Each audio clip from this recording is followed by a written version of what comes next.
My mother didn't even blink when she said it across the dinner table. "You're not half the woman your sister is." The words hit so hard the room actually tilted. I pushed my chair back, feeling every year I'd kept quiet tighten in my chest, and said, "Then she can start paying your rent." Forks froze. My father went pale. "Rent? What rent?" he whispered, like the truth might swallow him whole. But that moment, the shock, the silence, the fear in his eyes was nothing compared to what came after, because the real secret hadn't been revealed yet. My name is Nora Ellis, and for most of my life, I've been the quiet one in a family that never stops talking about my sister. People often assume I'm shy, but that isn't quite true. I just learned early that in my parents' house, silence keeps the peace, and peace, no matter how fragile, was something I tried to protect. On paper, my life looks steady. I'm a financial manager at a logistics company near the Portland Harbor. I work with numbers, deadlines, and systems that make sense. There's a calmness in spreadsheets that real life has never offered me. My days follow predictable rhythms, the echo of forklifts at the docks, the hum of the office, the soft click of my keyboard. I go home to a small apartment with warm lamps and a view of the river. Some nights I cook pasta, tie my hair up, and take comfort in small, orderly things.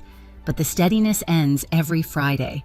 That's when I drive to my parents' two-story house in the suburbs, a place wrapped in manicured hedges and the illusion of a perfect family. Inside, perfection cracks fast. The moment I step through the door, I feel 16 again, the second daughter, the supporting role in Vivian's highlight reel. My sister has always been the star. Tall, confident, the kind of person who fills a room and expects it to stay filled. She debated her way to trophies in high school, earned a law scholarship, and walked into a career everyone applauded before she even proved herself. And quiet steady, Nora watched her take the spotlight like it was her birthright. My parents adore her. They always have. At every family gathering, every holiday, every dinner, they lift her accomplishments like offerings. New cases she won, promotions she got, the house she bought, her plans, her vacations, her potential. And then there's me. Nora, who pays her own tuition at 17. Nora, who works 2 jobs in college. Nora, who never asks for help. I learned not to. It wasn't that my parents disliked me, they just preferred the louder story. Still, I kept showing up every Friday because they insisted.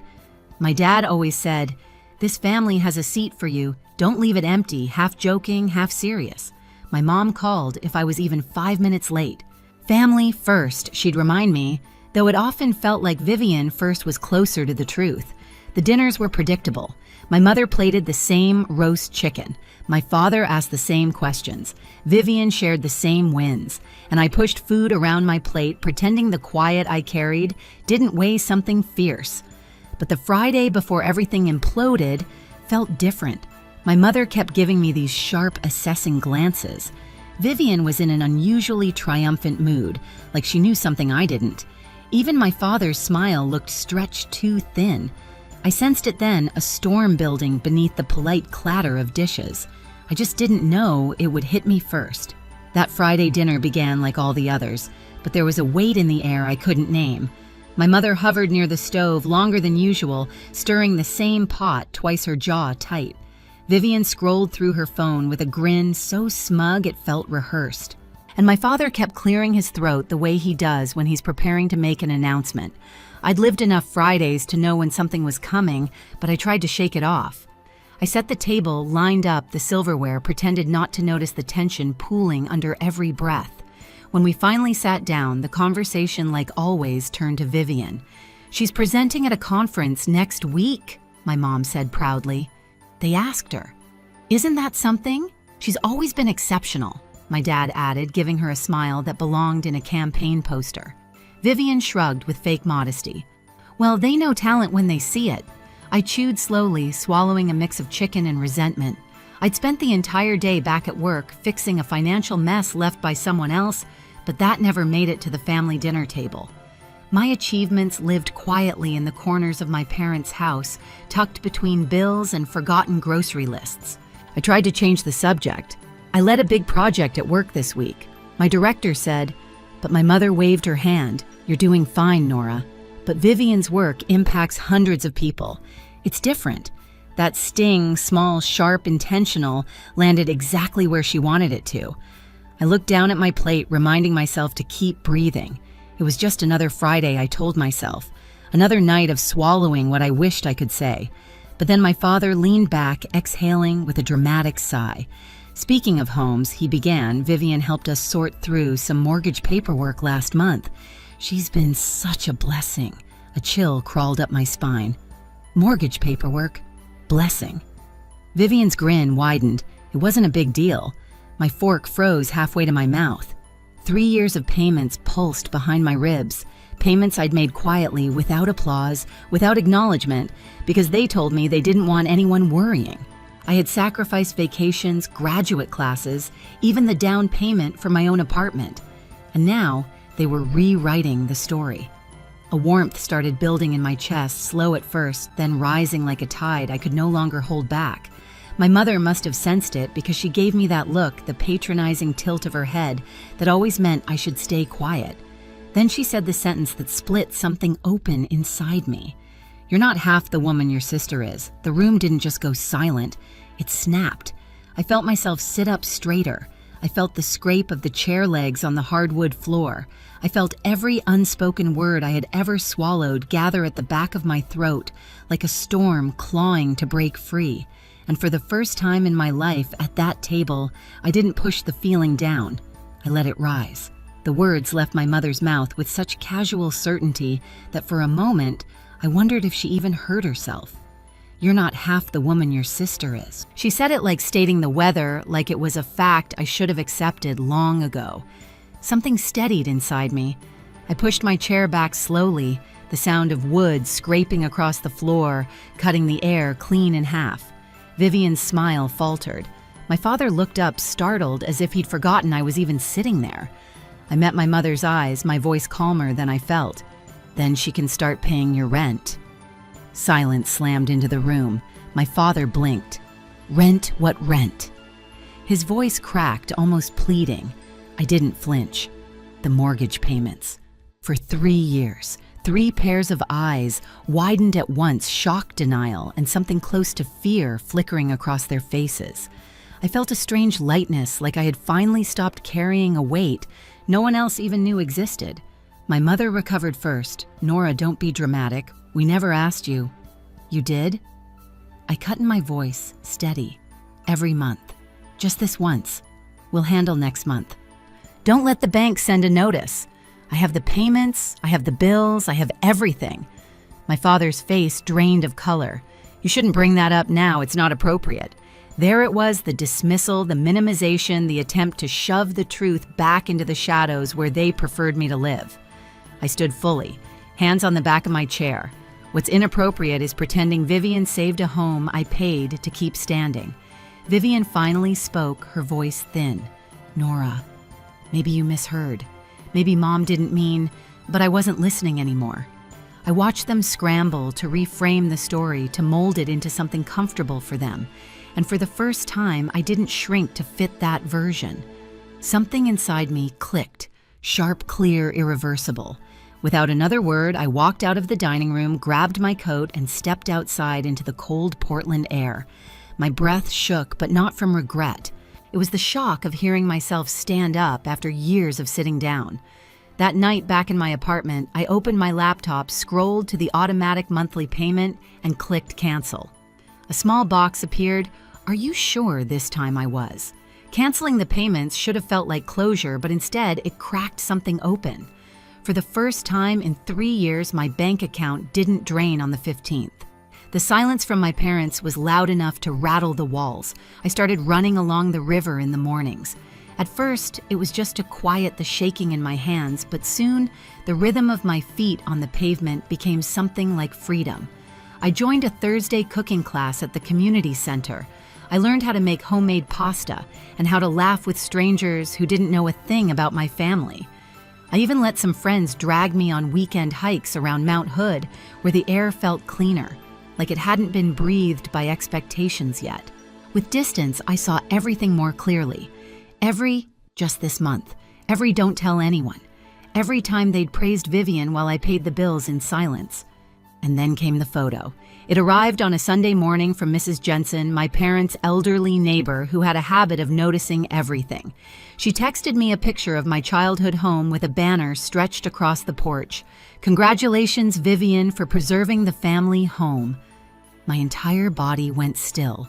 Preserving Vivian. My throat tightened as I stared at the banner, my hands numb. Every late-night transfer, every sacrifice, every time I'd told myself family comes first, all of it rewritten like I'd never been there at all. I didn't cry. Not this time. I felt something else, something sharper, steadier. I walked to the dining table, pulled out the folder where I kept every payment and bill I'd printed over the last 3 years, and began to organize them, date by date, month by month. It looked less like a stack of papers and more like a quiet autobiography of sacrifice. That's when Sarah called. "Nora, I think you should know," she whispered. "Your parents are planning a family appreciation dinner next month in Seattle. They asked me to make the slideshow." I braced myself. Let me guess. It's about Vivian. It's worse than that. I could hear the discomfort in her voice. They want to highlight her as the reason the house was saved. They gave me captions. They're calling her the anchor of the family. Anchor, savior, hero. All words I had earned but never received. "Send me the file," I said. She hesitated. "Are you sure?" "I'm very sure." When the slideshow arrived, I opened it and felt a hollow laugh escape me.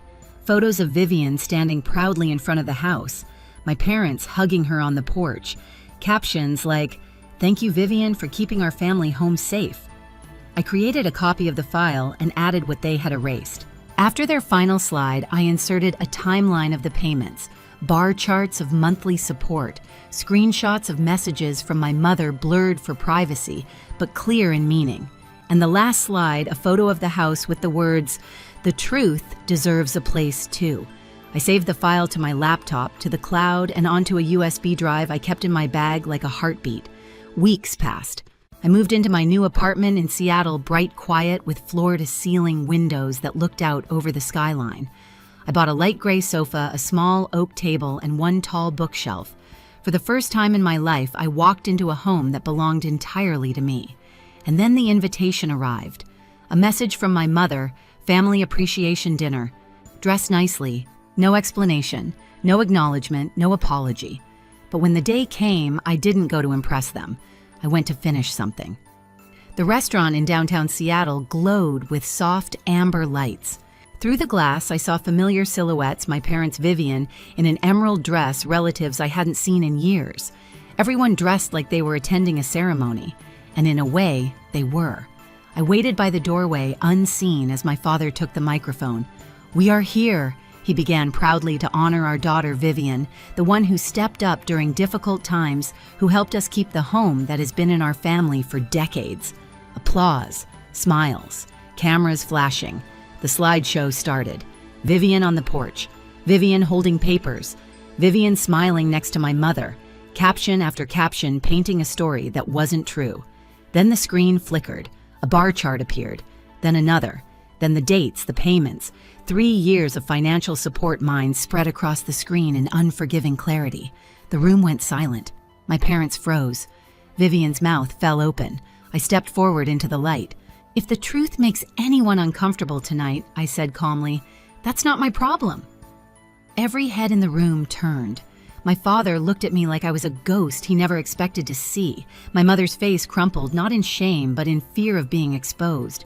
Vivian's eyes filled not with sorrow, but with dread. I walked toward the screen. For 3 years, I paid the mortgage. Not 1 month, every month. Quietly. Consistently.